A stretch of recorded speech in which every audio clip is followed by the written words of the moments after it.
შინაგან საქმეთა სამინისტრომ გამართა მორიგის შეხვედრა არასამთავრობო ორგანიზაციების წარმომადგენლებთან ოჯახური ძალადობის საკითხებზე. შეხვედრა წარიმართა დიალოგის ფორმატში.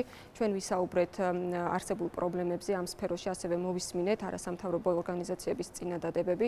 შინაგან საქმეთა სამინისტრომ წარადგინა ამ პრობლემების გადაჭრის კონკრეტული გეგმები.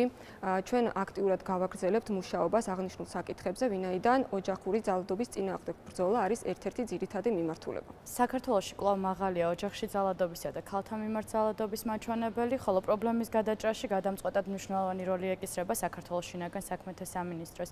მისასალმებელია ის ფაქტი, რომ ბოლო დროს დაიწყო აქტიური თანამშრომლობა არასამთავრობო ორგანიზაციებთან და ამ თემაზე მომუშავე ექსპერტებთან, რაც მომავალში მოგცემს მნიშვნელოვან შედეგებს, ამაღლდება კოორდინაცია და თანამშრომლობა უწყებასა და სხვა დაინტერესებულ პირთა შორის, რაც საშუალებას მოგცემს, რომ მოვახდინოთ ეფექტური რეაგირება ოჯახში ძალადობის ყოველ კონკრეტულ შემთხვევაზე და განვახორციელოთ მსხვერპლთა დაცვისა და დახმარებისათვის ეფექტური ღონისძიებები.